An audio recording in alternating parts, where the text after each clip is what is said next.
You don't notice the guy holding the rag when your company is hemorrhaging $40 million an hour. You just step over him. That's what Charlotte did. She looked right through the man with the cracked knuckles and the stained collar, barking at him to clean up her spilled espresso while her empire burned. She didn't know he was the only one in the building who understood why her servers were melting down. She just thought he was the janitor. The server room on the 42nd floor was kept at a steady 62 degrees.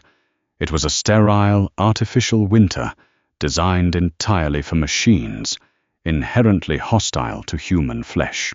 David Miller knelt on the raised anti-static floor tiles, shivering inside a grey canvas utility suit. The suit wasn't his. He wore it over his jeans and flannel shirt, because the subfloor beneath the server racks was coated in a decade's worth of industrial dust and fibrous insulation. Right now, he was trying to fish out a dropped fiber optic cable with the handle of a broken mop and a loop of wire. He smelled like stale break-room coffee and the faint, lingering scent of the lavender baby lotion he'd used on his son's dry skin that morning. His knuckles were dry, mapped with tiny fissures that stung when he gripped the wooden mop handle. He almost had the cable, just an inch further. The heavy security doors blew open with a violent rush of displaced air. Charlotte Gray didn't walk into rooms. She occupied them by force. She marched down the aisle of blinking server racks, flanked by 3 men in varying states of panic.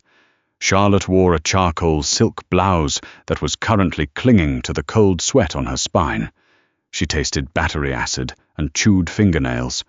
Her company, Omni Logistics, was exactly 22 minutes into a catastrophic system failure, and the silence in the room was deafening. The cooling fans were spinning down. The servers were choking.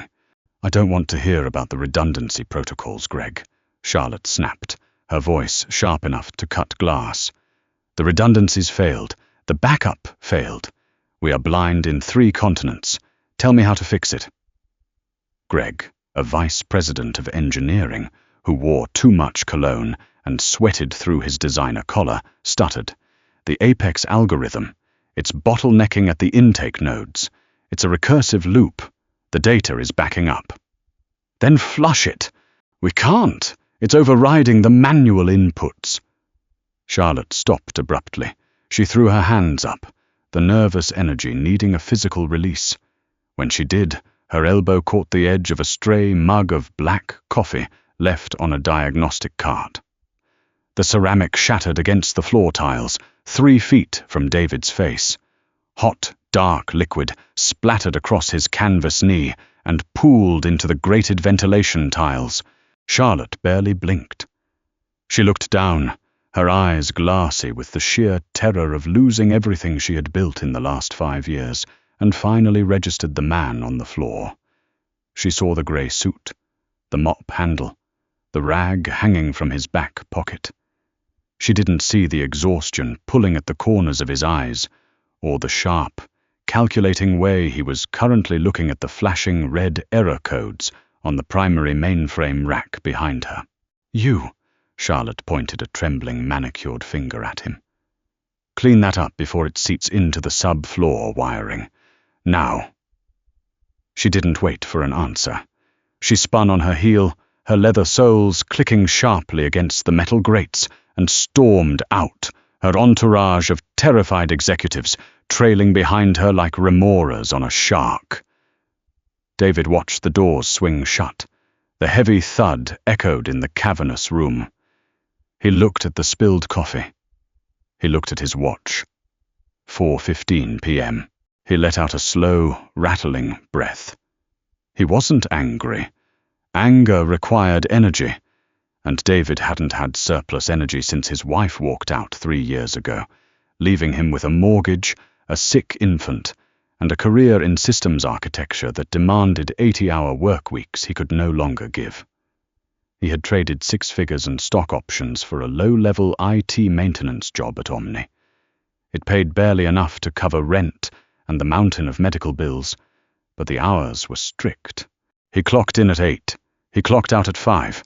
He was a ghost in the machine, changing thermal paste, running cables, replacing dead drives. He grabbed the rag from his pocket and pressed it into the puddle of coffee. The liquid was hot, soaking through the cheap cotton and warming his stiff fingers. Above him, the server rack blinked in a frantic, irregular rhythm. Red. Red. Double red. David knew that rhythm. He had helped pioneer the base language of the Apex algorithm a decade ago at a defense contractor. It was a greedy piece of code. It was designed to eat data, categorize it, and route it. But if you fed it a corrupted string, something contradictory, it didn't reject it. It tried to solve it. Forever. They forgot to give it a gag reflex, David thought mildly, tossing the coffee-soaked rag into a trash bin. He didn't say anything. It wasn't his job. His job was to clean the floor, log his hours, and pick Tommy up from daycare before 5:30 so he wouldn't get hit with the $15 a minute late penalty. He zipped up his tool bag. He just wanted to go home. The boardroom on the top floor smelled like fear. It was a distinct odor, a mixture of adrenaline, stress sweat, and the burning ozone of overworked laptops. Charlotte stood at the head of the long glass table, her knuckles pressed so hard into the surface that the tips of her fingers were bruised white. On the massive OLED screen covering the far wall, a line graph was plunging toward a devastating 0.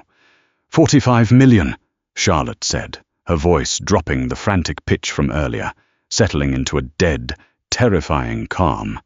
That is what we have lost in cancelled freight contracts since 3 o'clock. Simon, the chief technology officer, wiped his forehead with the back of his sleeve. He was a brilliant man, a boy genius who had aged poorly into his 30s, his posture ruined by years of slouching over keyboards. Right now he looked like he wanted to vomit. Charlotte, the algorithm is eating itself, Simon said, his voice raw. It's a localized DDoS attack, but it's coming from inside the house. Every time we try to sever the connection to the corrupted nodes, the system creates 2 more pathways to access the data. It thinks it's doing its job. It thinks it's saving the data. So kill the servers. Pull the physical plugs. If we hard crash the physical servers while Apex is in a recursive write cycle, we corrupt the core database, Simon explained, his eyes darting wildly. We lose the client ledgers, all of them. We won't know whose freight is where. We'll be manually sorting cargo manifests for the next 5 years. Charlotte closed her eyes. The headache behind her temples was a physical weight, a dull throb pulsing in time with her heart. She had sacrificed everything for this room. Her 20s, her relationships, her ability to sleep through the night without chemical assistance. She had built Omni from a leased warehouse in Queens to a global logistics nervous system. And now, some invisible string of math was choking it to death. How long until the memory fails and it crashes anyway? She asked, not opening her eyes.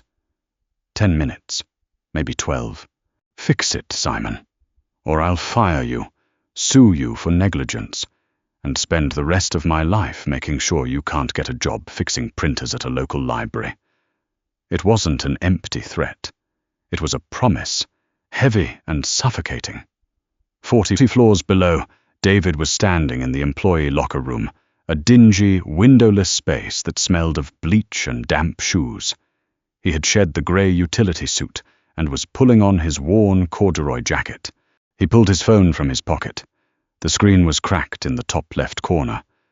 There was a text from Mrs. Gable, the woman who ran the home daycare Tommy went to. Tommy's chest is sounding a little tight today, Mr. Miller. Gave him the inhaler at 3:30. Just letting you know. David felt the familiar, cold spike of panic drive itself directly into his stomach. The tightness in Tommy's chest was never just a little tight. It was the precursor to the wheezing, the midnight ER visits, the terrifying blue tint around his small lips. "Damn it," David muttered, rubbing his eyes until he saw stars. He needed to leave right now. He walked out of the locker room and down the hall to the wall-mounted digital punch clock. He swiped his plastic ID badge. The screen beeped a harsh, flat tone. "Network error. Unable to communicate with HR server. Punch denied." David stared at the little red LCD text. He swiped again. "Network error." He gripped the edges of the plastic time clock. The company policy was absolute, written by corporate lawyers who didn't view their lower-tier staff as human beings. No electronic punch, no logged shift. Missed shifts forfeit the weekly health insurance stipend. If he left now, if he forced the door open and walked out without logging his exit, he'd lose his coverage for the week. He couldn't afford out-of-pocket albuterol. He simply didn't have the money in his checking account. He needed the network to come back online. He leaned his head against the cool cinder-block wall of the hallway. For a brief second, he let himself feel the immense, crushing weight of his life. The sheer, unadulterated exhaustion of being a single father on the edge of poverty. Then, he pushed off the wall. He couldn't wait for the boy geniuses upstairs to figure it out. They were likely running diagnostics and holding meetings while the system burned. David walked past the elevators and turned down a narrow corridor toward the maintenance closet. It was a glorified storage room filled with spare cables, boxes of thermal paste, and an old auxiliary terminal hooked directly into the building's physical intranet backbone, used mostly for running diagnostic checks on the HVAC and physical security systems. He flipped on the harsh fluorescent light. The bulb buzzed like an angry hornet. He sat down in a torn vinyl office chair that sighed under his weight. He woke the dust-covered monitor and brought up the command line interface. The screen reflected in his tired brown eyes. He hadn't touched actual code in 3 years.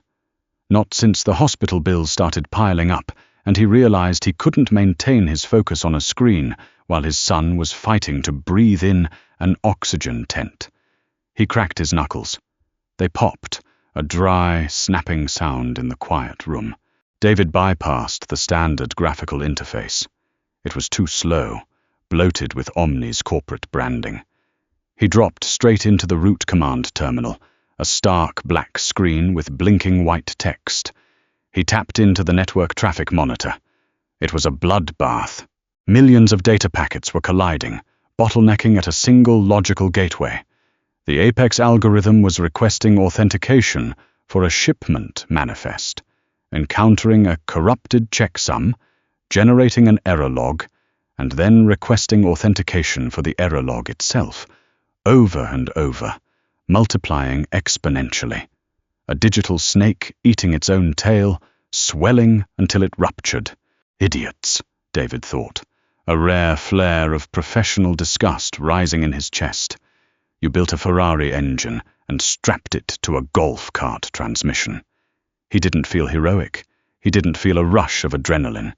He felt deeply, profoundly annoyed. His son was struggling to breathe.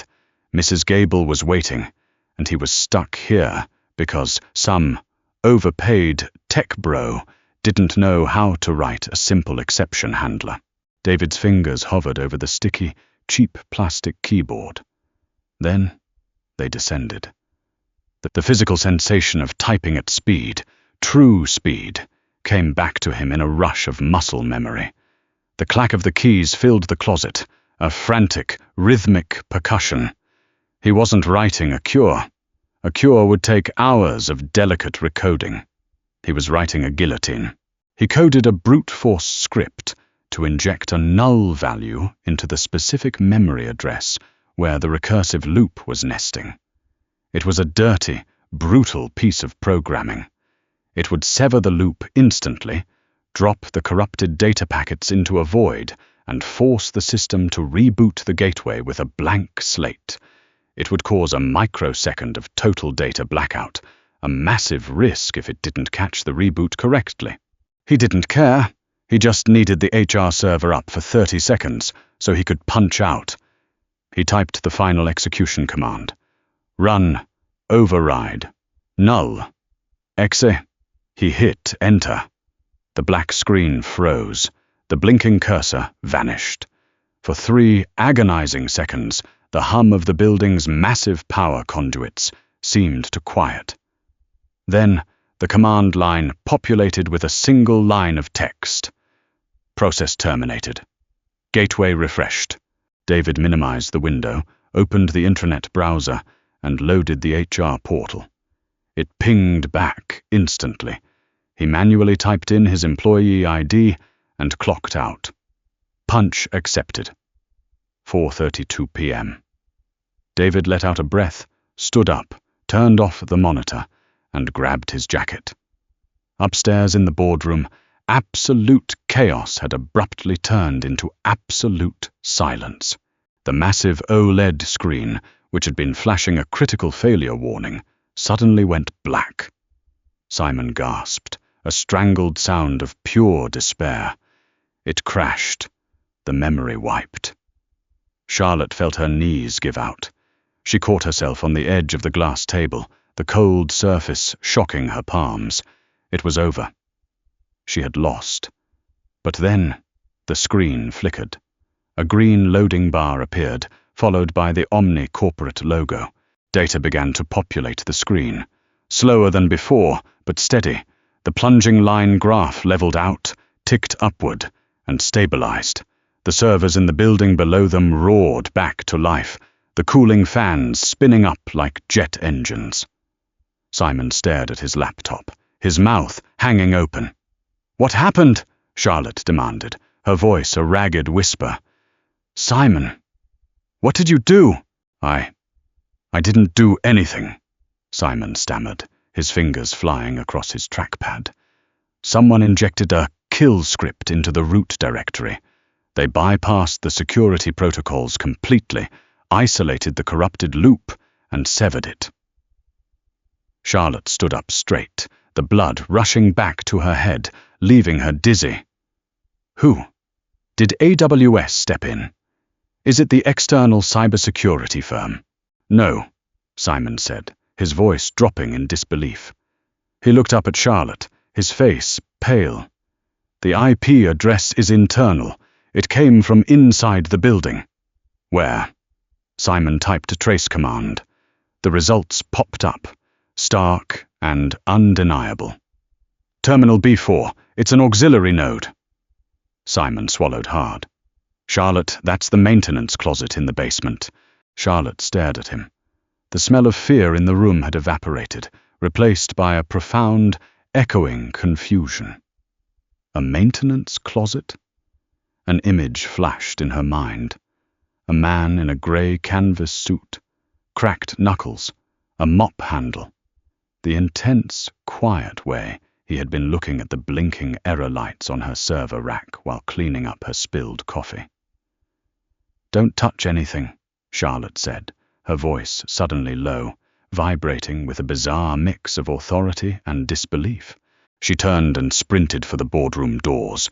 The executive elevator dropped 40 floors in absolute silence, but Charlotte's pulse roared in her ears. She bypassed the lobby and took it straight to the sub-basement. The air down here tasted different. It lacked the oxygen-rich, ion-scrubbed purity of the executive suites. It tasted like damp concrete, copper wiring, and neglect. Charlotte stepped out, her stiletto heels clicking sharply against the unfinished floor. She moved with a frantic, predatory energy, navigating the maze of exposed pipes and chain-link storage cages until she found it. Terminal B4, the maintenance closet. The door was ajar. She pushed it open. The room was empty. It smelled of ozone, old vinyl, and a faint, lingering trace of cheap breakroom coffee. A single fluorescent tube buzzed angrily overhead, casting a sickly yellow light over a dust-caked metal desk. On the desk, the monitor was still warm. Charlotte sat in the torn vinyl chair. She didn't care about the grease on the armrests. She woke the monitor and pulled up the bash history in the command terminal, the lines of code reflected in her pupils. She wasn't a programmer anymore. She was a CEO, a manager of people and money. But she had built the first iteration of Omni's tracking software in her dorm room. She knew enough to read the architecture of what had just happened. She stared at the script. It wasn't elegant. It was a digital crowbar. The coder had found the exact logical hinge where the Apex algorithm was caught in its loop, jammed a null value into the joint, and snapped it backward. It was violent, incredibly risky, and brilliant. It required an encyclopedic understanding of how data flowed through Omni's proprietary network. Someone had done in 30 seconds what her entire engineering department couldn't figure out in half an hour. Charlotte pulled out her phone. "Simon, get me the security feed for the sub-basement corridor. The last 20 minutes. "I'm looking at it right now." Simon's voice crackled through the speaker, thick with disbelief. "Charlotte, it's the janitor. The guy from building services. He walked in, stayed for 4 minutes, and walked out. Get me his HR file now." 3 minutes later, a PDF hit her inbox. She opened it on her phone, squinting at the harsh backlight in the dim closet. David Miller, employee ID 89432. Position, Tier 1, maintenance technician. Hourly rate, $19.50. She scrolled down to his background check and resume. The cynical, hardened armor that Charlotte wore every day cracked just a fraction of an inch. Lead Systems Architect, Vanguard Defense Solutions. Senior Database Engineer, Oracle. He wasn't a janitor. He was a heavy hitter. He had a master's degree in computer science from Carnegie Mellon. He had clearances she didn't even know existed. And he was currently employed by her company to scrub floors and fish cables out of the dust. Why? The question gnawed at her.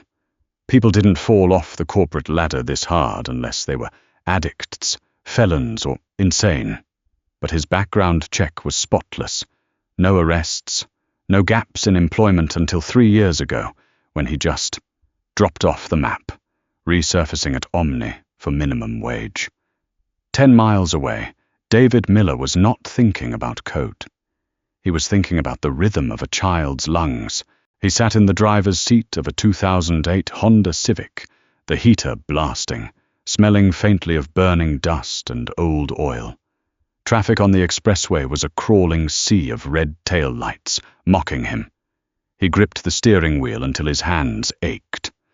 "Okay, buddy," David said, keeping his voice entirely level. "Just focus on the dinosaur. Look at the dinosaur." In the rearview mirror, 4-year-old Tommy sat strapped into his car seat, clutching a plastic triceratops. The boy's face was pale, a stark, terrifying grey under the passing streetlights. His breathing sounded like dry leaves scraping across concrete. In, wheeze, out, shudder. "Chest is tight, Dad," Tommy whispered, his voice thin and reedy. "I know, pal. We're almost home. I've got the machine ready." David's heart hammered a frantic rhythm against his ribs. He watched the hollow space at the base of Tommy's throat. It was retracting, sucking inward with every labored breath. It wasn't ER-level bad yet, but it was riding the razor's edge. They finally made it to the crumbling brick apartment complex in South Newark. David carried Tommy up 3 flights of stairs because the elevator had been broken since August. He unlocked the door, fumbled for the light switch, and carried his son straight to the worn plaid sofa. The apartment was small, cramped, and fiercely clean. The smell of bleach couldn't quite mask the underlying scent of old carpets and the neighbor's stale cigarette smoke. David grabbed the nebulizer machine from the kitchen counter. It was a bulky, loud piece of plastic that had cost him 2 months of groceries. He snapped the vial of albuterol into the chamber, attached the pediatric mask, and flipped the switch. The machine roared to life with a deafening rattle. He sat on the edge of the coffee table, pressing the soft plastic mask gently over Tommy's nose and mouth. A thick white mist billowed out of the exhaust valves. Deep breaths. Tea. Breathe the mist, David coached softly. He sat there for 15 minutes, his large, calloused hand resting on the boy's small, fragile chest, feeling the rattle slowly subside, feeling the tension in the little muscles finally give way to exhaustion. When the medicine was gone, Tommy's eyes were drooping. The grey tint had faded to a pale, exhausted pink. "Better?" David asked. Tommy nodded slowly, his eyes already closing. David carried him to the bedroom, tucked him under a heavy quilt, and stood in the doorway for a long time, just listening to the smooth, unobstructed sound of air entering and leaving his son's lungs. He walked back out to the living room, collapsing onto the sofa. The adrenaline left his body in a sudden, sickening rush, leaving behind a hollow ache in his bones. He rubbed his face with both hands. He hadn't eaten since noon. He had $14 in his checking account. Rent was due in 4 days. His phone buzzed in his jacket pocket. David pulled it out. Unknown number. He stared at it. Nobody called him. Debt collectors usually called in the morning. He let it ring out. 30 seconds later, there was a heavy, authoritative knock on his apartment door. Charlotte Gray did not stand in dirty hallways. She existed in boardrooms, first-class lounges, and penthouses. But right now, she was standing on the 3rd floor of a dilapidated apartment complex, the smell of boiled cabbage and damp drywall assaulting her senses. She wore her charcoal silk blouse and a $1,000 trench coat. Her driver, Frank, stood at the bottom of the stairwell, an imposing shadow in a tailored suit, keeping watch over a neighborhood that looked entirely hostile to the sleek, black Maybach parked at the curb. She knocked again, harder this time. Her knuckles stung. She was here because she couldn't let it go. Omni was her life, her identity. Someone had nearly burned it down, and someone else had saved it with a casual flick of the wrist before walking out the door. She didn't want to send HR to talk to David Miller in the morning. She wanted to look the ghost in the eye tonight. She wanted to know what he wanted. Everyone wanted something. Money, stock, a promotion. She was ready to buy him. The deadbolt clicked. The door swung inward. David stood in the doorway. He had taken off the corduroy jacket. He wore a faded grey t-shirt with a stretched collar. He looked older than his HR photo. Deep grooves framed his mouth, and the dark circles under his eyes were bruised and heavy. He didn't look surprised to see her. He just looked unspeakably tired. Charlotte stood taller, projecting the icy authority that made grown men sweat in her boardroom. David Miller. David leaned his shoulder against the doorframe. He looked past her, noting the heavy-set driver lingering in the stairwell. Then he looked back at Charlotte.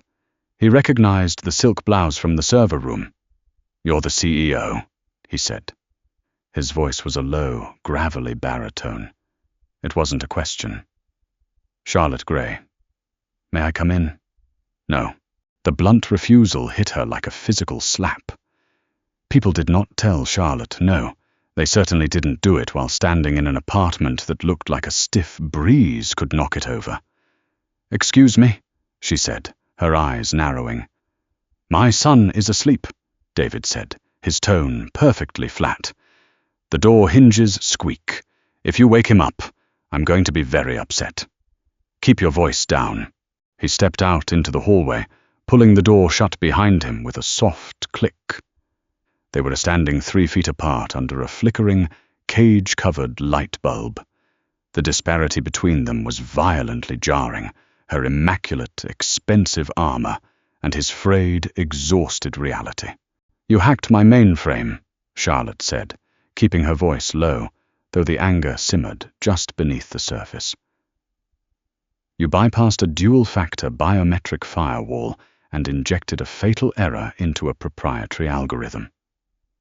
I reset a gateway, David corrected mildly. You built a loop with no exit condition. It was sloppy.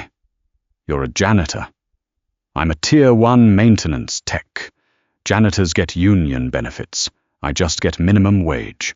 Charlotte stared at him, trying to find the angle. I read your file, David. Carnegie Mellon, Vanguard. You were pulling in 300 grand a year writing defense architecture. Now you're scrubbing coffee out of my server tiles. Why? David broke eye contact. He looked at the peeling paint on the opposite wall. The raw honesty of the question annoyed him. It required him to explain his failure, his descent, to a woman whose shoes cost more than his car. Life happened, David said. My son got sick. Really sick. The kind of sick that requires you to be at the hospital for weeks at a time. Corporate engineering doesn't let you clock out at 3 p.m. every day to make specialist appointments. Vanguard fired me. I blew through my savings, my 401k, and the equity in my house to keep him breathing. The gap on my resume got too long. Nobody wanted to hire a senior architect who couldn't work past 5 p.m. and might disappear for 3 days if his kid caught a cold. He looked back at her. His brown eyes were devoid of self-pity. They were just cold and factual. Omni Building Services doesn't care if I leave at 5. The hours are rigid. It pays just enough to keep the lights on. Charlotte absorbed this. It didn't compute with her worldview. In her world, talent rose to the top. Obstacles were things you paid people to remove.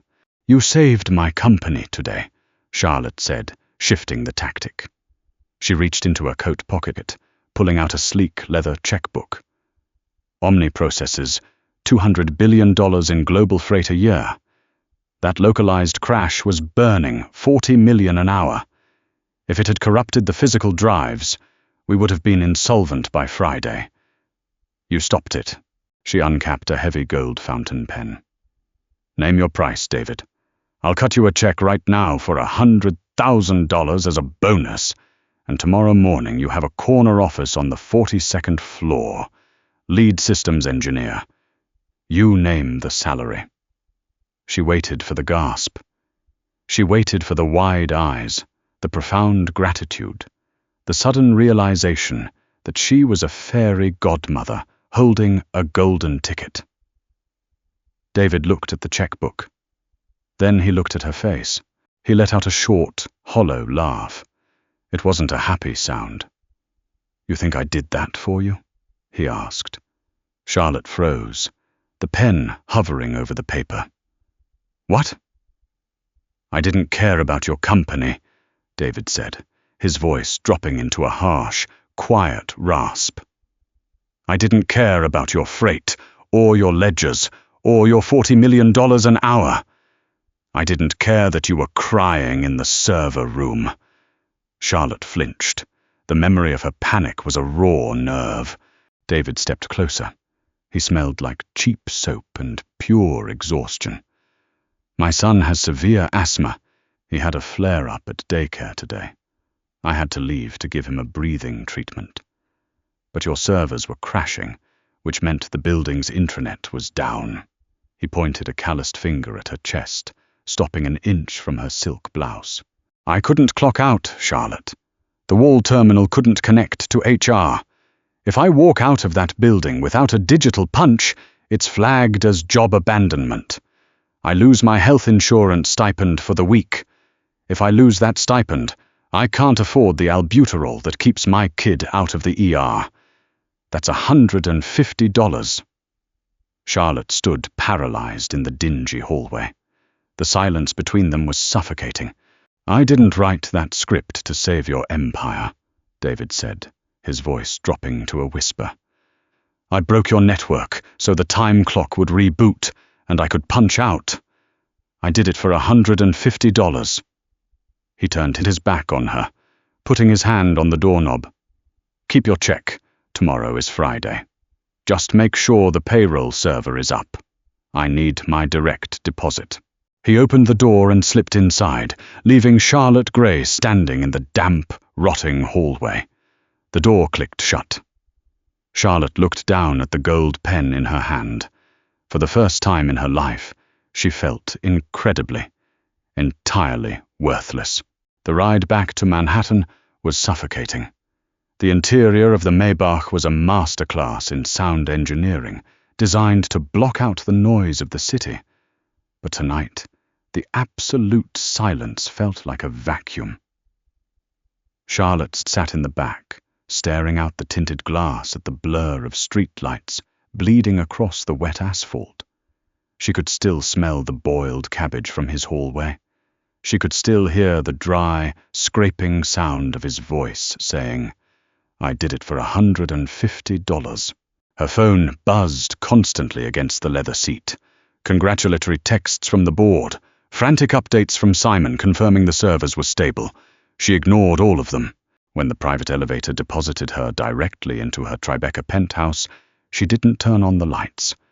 She walked through the dark, massive space, 6,000 square feet of minimalist concrete and imported Italian marble, and dropped her trench coat on a $12,000 sofa. She walked to the wet bar, poured 3 fingers of Macallan into a crystal tumbler, and drank half of it in one swallow. It burned her throat, a sharp, necessary pain.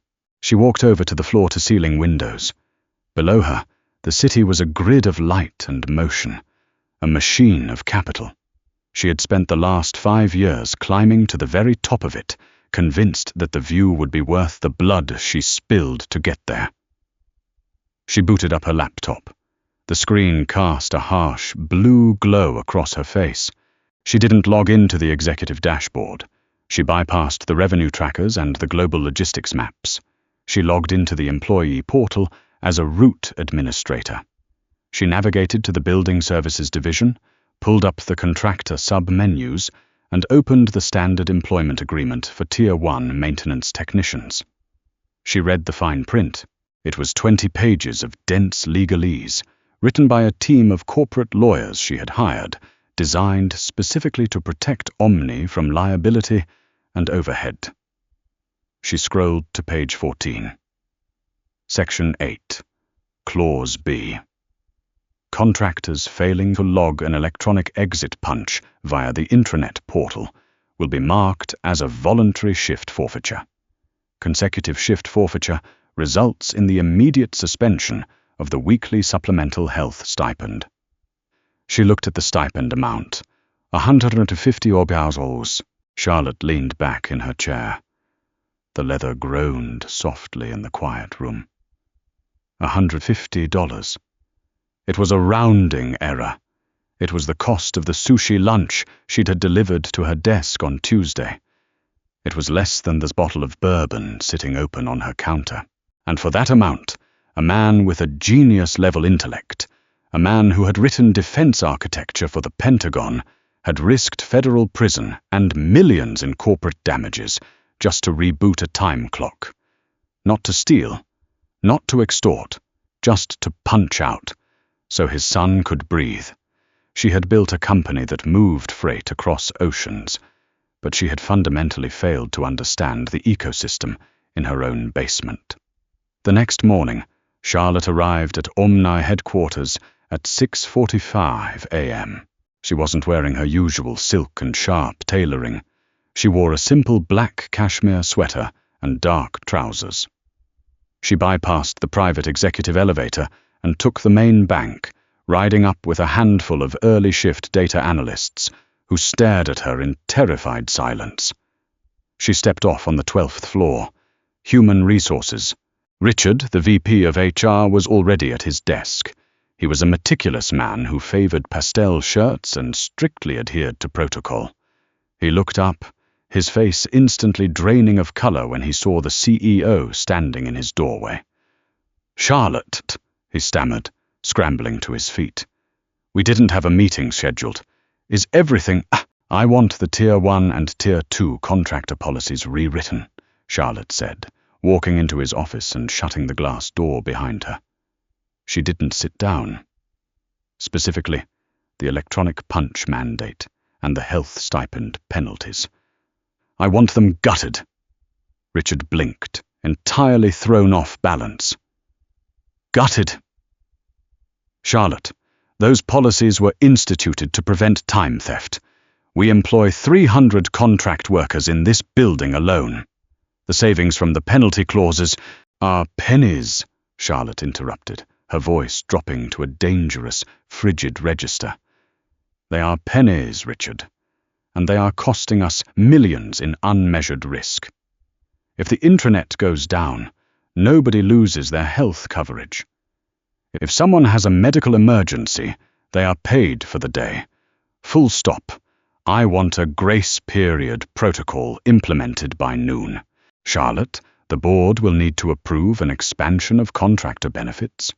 We're talking about a 6% increase in overhead for the maintenance division.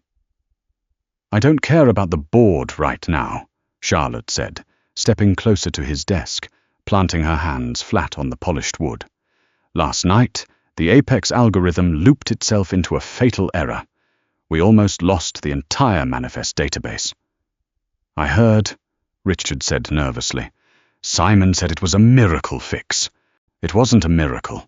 It was a maintenance tech from the sub-basement who fixed it so he could clock out and buy asthma medication for his kid. He hacked our mainframe because our own time clock policy cornered him. Richard stared at her, his jaw slack. We built a system so rigid it nearly choked us to death, Charlotte said, standing up straight. Fix the policy, Richard, or I will find an HR director who can. She turned and walked out of the office, leaving the door open. Her hands were shaking slightly. It wasn't the thrill of authority. It was the terrifying, sudden realization that she was dismantling the very armor she had spent 5 years building. Friday morning smelled like damp wool and subway exhaust. David Miller stood on the platform at the 125th Street station, clutching a large thermos of black coffee. He was running on 3 hours of fractured sleep. Tommy had woken up twice in the night, coughing, but the albuterol had held the worst of it at bay. Mrs. Gable had taken him at 7, noting the dark circles under David's eyes with a look of quiet, maternal pity that he politely ignored. The train rattled into the station, a massive, screeching metal beast. David boarded, squeezing into a corner between a high school kid, blasting bass through cheap headphones, and a businessman smelling sharply of peppermint and stale sweat. He didn't know what was waiting for him at Omni. He assumed it was termination. He had practically assaulted the CEO with his anger last night. He had confessed to breaching a corporate mainframe. If Charlotte Gray was half the apex predator the tech blogs claimed she was, she probably had building security waiting to strip his badge and escort him off the premises. Maybe the police. I just need the final paycheck, he thought, watching the dark tunnel walls blur past. Just give me the direct deposit. He arrived at the Omni Tower at 7:50 a.m. He walked through the revolving glass doors, his boots squeaking faintly on the polished marble lobby. He approached the security turnstile. He pulled his plastic ID badge from his pocket. His thumb traced the cracked plastic casing. He held his breath. He pressed it against the scanner. Beep. Punch accepted. The green light flashed. The physical barrier dropped. David exhaled, a long, ragged breath, and pushed through. He walked to the locker room, the familiar smell of industrial bleach washing over him. He opened his metal locker, pulled out the grey canvas suit, and stepped into it. His assignment for the morning was the lobby floor, heavy buffing. By 9 a.m., the vibration of the industrial floor buffer was humming in his bones.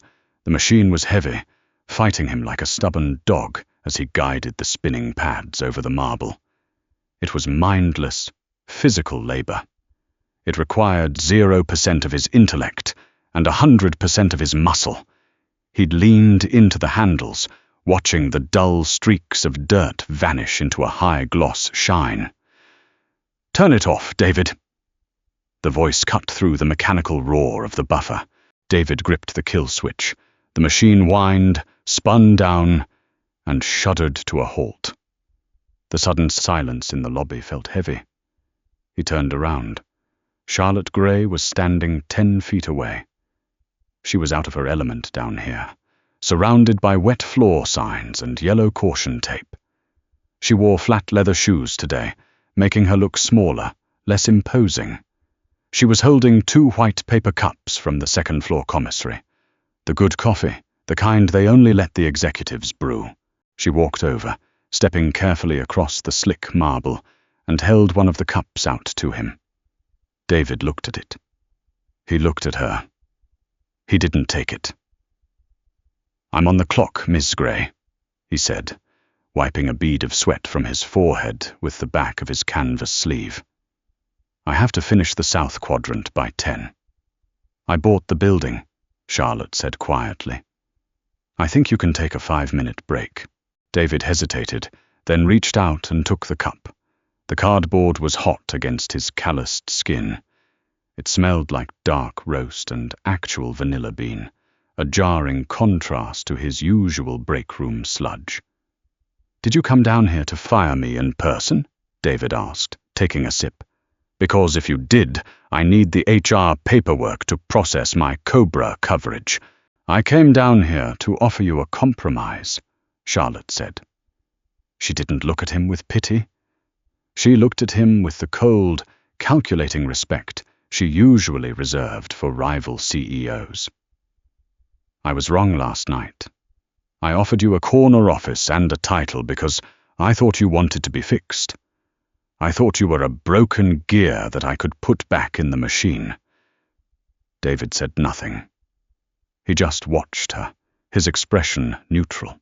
"You don't want a corner office," she continued, her voice remarkably steady. "You don't want 90-hour weeks, and you don't care about the prestige. You care about Tommy. You need a job that bends around his lungs, not the other way around." Charlotte reached into her black leather tote bag and pulled out a manila folder. She held it out to him. "What is this?" David asked, balancing the coffee in one hand and taking the folder with the other. "It's a new contract," Charlotte said. "Independent systems architect. It's an asynchronous role, no office, no required hours. You don't report to Simon, you report directly to me. I don't care if you write code at 3 a.m. from your kitchen table or if you don't log in for 3 days because your son is sick. As long as you untangle the mess in the Apex algorithm and rebuild my network architecture so it never loops again, you keep the job." David opened the folder. He scanned the first page. His eyes caught the bold text under the compensation section. It was a fraction of his old Vanguard salary, but it was 3 times what he made cleaning floors. But that wasn't what stopped his breath. He flipped to the second page. "Benefits Addendum. Tier 1 Executive Healthcare," Charlotte said, watching his eyes track the page. "0 deductible. It covers specialists, emergency room visits, and premium prescriptions. Fully paid by Omni. It goes into effect the second you signed that paper." David stared at the ink. The letters seemed to blur slightly. 0 deductible. The weight of the last 3 years, the late-night panic, the calculating of pennies at the pharmacy counter, the sheer terror of hearing his child wheeze, felt suddenly, violently lighter. He looked up at Charlotte. He looked for the trap. "Why?" he asked, his voice rough. "You could hire a whole firm to fix the algorithm for what this policy costs." "Because a firm didn't fix it yesterday," Charlotte said, taking a step closer. The armor was completely gone now. She just looked tired. "A firm would have let it burn while they set up a Zoom meeting. You put a knife through it in 30 seconds. I need someone who knows how to break things to rebuild them, and—" She paused, swallowing hard. "And I don't ever want to be the reason a man can't buy medicine for his kid again." "I didn't know, David. But I know now." David looked at the woman in front of him. He saw the faint, dark circles beneath her pristine makeup. He recognized the exhaustion. It was the exhaustion of someone realizing that the world they built was fundamentally flawed. He closed the folder. "I need a laptop," David said. "I'm not doing this on the library computers." Charlotte let out a breath she didn't know she was holding. A faint, genuine smile cracked the porcelain mask of her face. "Simon will have a secured rig delivered to your apartment by noon." "And I need today off," David added, leaning the floor buffer back against the wall. "Tommy has a half day at daycare. I'm taking him to the park. The air is clear today." "Take the weekend," Charlotte said. "Start Monday." David nodded slowly. He reached down, unzipped the front of the grey canvas suit, and stepped out of it, leaving it in a pile on the marble floor. He stood in his jeans and his faded t-shirt. He didn't look like a janitor anymore. He looked like a man who had just gotten his life back. He picked up his coffee, tucked the folder under his arm, and looked at Charlotte Gray one last time. "I'll find the bugs in your system, Charlotte," David said quietly. "But you're going to have to fix the ones in your company." With that, David Miller turned and walked toward the revolving glass doors, stepping out into the cold, bright Friday morning. The sleek, space-gray chassis of the corporate-issued laptop looked like an alien artifact sitting on David's scratched Formica kitchen table. It hummed with a quiet, expensive power. It was 2:14 a.m. The apartment was completely silent, save for the rhythmic, unobstructed sound of Tommy breathing in the next room. It was a beautiful sound. It sounded like wet gravel and steady bellows, a cadence that David had stopped taking for granted 3 years ago. He stared at the screen, the harsh white text of the code reflecting in his tired eyes. He was deep inside the guts of the Apex algorithm, dissecting the failure cascade that had nearly killed Omni. The deeper he dug, the more he realized it wasn't just a simple coding error. It was a philosophical one. The algorithm had been written to prioritize speed over integrity. Whenever it encountered a missing variable or a delayed shipment log, it didn't wait. It didn't ask for help. It created a shadow duplicate, bulldozed forward, and left the unresolved error behind to fester. It was a machine built by people who refused to stop. It was a perfect mirror of Charlotte Gray. David rubbed his eyes, feeling the grit of exhaustion, and began to type. He wasn't just patching the loop, he was fundamentally changing the logic gate. He wrote a subroutine that forced the system to pause when it encountered a contradiction, to wait, to verify. Above the new block of code, he typed a simple comment in the repository. "You cannot overwrite a void. You have to build a bridge over it. Wait for the data." He hit commit.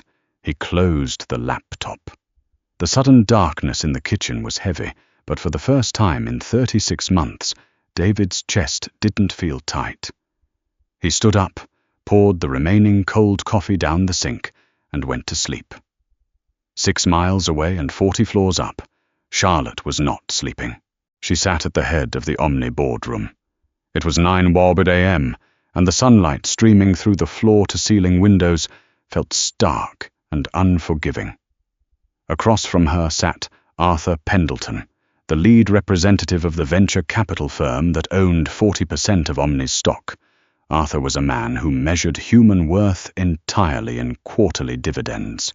He smelled of expensive bay rum and structural cruelty. "A 12% spike in operational overhead, Charlotte," Arthur said, tossing a bound financial report onto the glass table. The heavy thud echoed in the room. "You suspended the time clock penalties. You expanded Tier 1 healthcare to independent contractors. You practically handed the maintenance division a blank check." "I secured the base of our workforce," Charlotte replied. Her voice was calm, but the muscles in her jaw were drawn tight. She wore a tailored navy suit, armor, as always, but today she felt the weight of it. You are running a logistics empire, not a charity, Arthur snapped, leaning forward. The board is losing confidence. The margins are bleeding. We want the penalty clauses reinstated by Friday. If contractors can't log their hours correctly, they don't get the stipend. That's the cost of doing business. Charlotte looked at Arthur. A week ago, she would have agreed with him. A week ago, she would have seen the numbers on the page and ignored the bodies required to make the math work. But then she remembered the smell of boiled cabbage in a rotting hallway. She remembered the cracked plastic of a time clock and the terrifying flat look in a father's eyes when he realized his son's breath was tied to a broken network. Her tablet pinged quietly on the table, a notification from the engineering repository. Commit logged by D. Miller. She glanced down. She read the developer note. You cannot overwrite a void. You have to build a bridge over it. Wait for the data. Charlotte looked back up at Arthur. The coldness that settled over her wasn't her usual corporate ruthlessness. It was something sharper. Something human. No, Charlotte said. Arthur blinked. Excuse me. I said no, Arthur. Charlotte stood up, her palms resting flat on the glass table. For 5 years, we built a system that prioritized speed over structural integrity. We pushed the algorithm to ignore errors and force the data through. It nearly bankrupted us last Thursday because it couldn't tolerate a pause. She walked around the table, her heels clicking softly against the carpet. You want to talk about margins? Reinstating that penalty clause saves us roughly $200,000 a quarter. Last week, our rigid adherence to that exact policy nearly cost us $40 million an hour. Why? Because the man who knew how to save our servers had to choose between fixing our network and buying asthma medication for his 4-year-old child.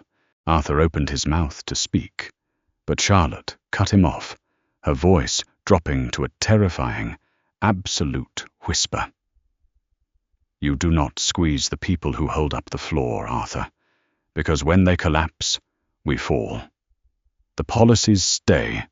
The healthcare stays.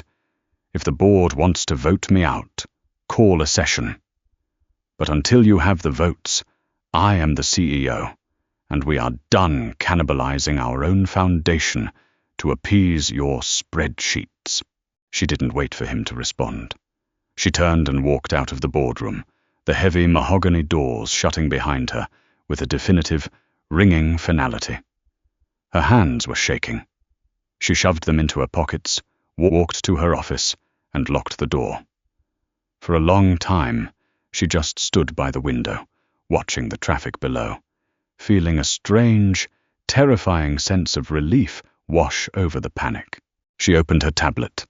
She pulled up the code repository, highlighted David's comment, and typed a reply. Bridge approved. Deploy the update tonight, 3 months later. Autumn had stripped the heat from the New York air, leaving behind a sharp, biting chill that smelled of roasted nuts and exhaust. Central Park was a riot of burnt orange and gold. David Miller sat on a wooden bench near the perimeter of the playground. He was wearing the same corduroy jacket he always wore, but the deep, bruising exhaustion that used to frame his eyes had faded. He held a paper cup of hot cider, watching the play structure. Look, Dad, the green one. Tommy was hanging halfway upside down from a plastic tunnel. He was wearing a thick red puffy coat and a bright blue beanie. His cheeks were flushed red from the cold air, but he wasn't wheezing. He was just breathing. Deep, full, healthy breaths. The daily albuterol treatments had been reduced to an as-needed rescue inhaler. The dark circles under the boy's eyes were entirely gone. I see it, T. Hold on tight, David called back, smiling. It was an easy smile. It didn't hurt his face anymore. He looks good. David turned his head. Charlotte Gray was standing at the edge of the asphalt pathway. She wasn't wearing a silk blouse or $1,000 trench coat. She was wearing a heavy wool peacoat, dark denim, and scuffed leather boots. Her hair was pulled back into a messy, utilitarian knot. She looked less like a magazine cover and more like a person. "He does," David said, shifting on the bench to make room. Charlotte sat down. They didn't shake hands. The space between them had evolved past corporate formalities. It was a pragmatic, quiet understanding forged over 3 months of late-night code commits and brutal, honest redesigns. "Simon deployed the final architecture this morning," Charlotte said, staring out at the playground. "The Apex algorithm is officially decommissioned. The new system is running. It's slower. It's 3 milliseconds slower per transaction," David corrected mildly, sipping his cider. "But it doesn't eat itself when it gets confused. It routes the error to a human. Arthur Pendleton hates it. He says it's inefficient." "Arthur Pendleton doesn't know how to write a bash script. Tell him to read a book." Charlotte let out a sudden, sharp laugh. It was a genuine sound, unpracticed and slightly awkward. The cold wind whipped a strand of hair across her face, and she tucked it behind her ear. "I gutted the HR department," Charlotte said quietly. "Replaced the VP. We audited the entire independent contractor pool. Backpaid everyone who lost a stipend to a network error in the last 2 years. It cost the company a little over $3 million. David looked at her. He studied the profile of her face. The cynical armor was still there. She was still a CEO. She was still fighting a board of directors every single day. But the cruelty had been excised. "Did it hurt?" David asked softly. Charlotte finally turned to look at him. Her eyes were piercing, but entirely vulnerable. "Yes," she admitted. It's hard to unlearn the instinct to just cut people out when they slow you down. It's hard to look down when you've spent your whole life trying to get high enough so you wouldn't have to." She looked back at Tommy, who was now scrambling up a rope ladder, completely fearless. "But it hurts less than standing in a hallway realizing you're the villain in someone else's life," she finished, her voice barely carrying over the wind. David nodded slowly. He didn't offer her absolution. She didn't need it, and it wasn't his to give. She was paying her debts in the real world where it mattered. "Dad, watch this!" Tommy launched himself from the bottom rung of the ladder, landing with a heavy thud in the wood chips. He scrambled to his feet, a triumphant grin on his face, and sprinted over to the bench. He stopped short, suddenly realizing there was a stranger sitting next to his father. Tommy tilted his head, studying Charlotte with the unabashed scrutiny of a 4-year-old. "Are you my dad's boss?" Tommy asked. Charlotte looked down at the boy. For a second, the old panic flared, the instinct to delegate, to put a barrier between herself and the unpredictability of a child. But she took a breath. She leaned forward, resting her elbows on her knees, bringing herself down to his eye level. "No," Charlotte said, and the corner of her mouth twitched into a small, real smile. "Actually, Tommy, your dad is the one who tells me how to fix things." Tommy seemed satisfied with this answer. He nodded once, grabbed a handful of David's jacket, and tugged. "I want to go on the swings." "All right, pal. Give me a second," David said. He stood up, tossing his empty cider cup into a nearby bin. He looked down at Charlotte. "The system is stable, Charlotte," David said. His tone was professional, but the edge was gone. "I'll monitor the intake nodes from home this weekend, but you don't need to panic anymore. The floor is solid." Charlotte looked up at him. She saw the man who had been a ghost in her machine, the janitor she had stepped over, the architect who had forced her to see the rot in her own empire. "I know it is," Charlotte said quietly. "Thank you, David." David offered a brief, respectful nod. Then he turned and walked toward the swings, a father holding his healthy son's hand in the crisp autumn air. Charlotte Gray sat on the bench for a long time, just listening to the sound of the wind through the leaves, realizing that for the first time in 5 years, she wasn't afraid of everything falling apart.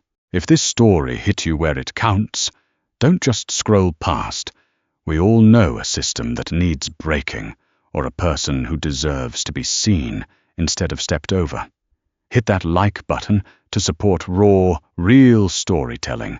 Share this video with someone who knows what it means to fight for the people they love, and subscribe to the channel for more deeply human stories that don't shy away from the truth. Drop a comment below. Would you have walked away from the 100K check? Let's talk about it. See you in the next one.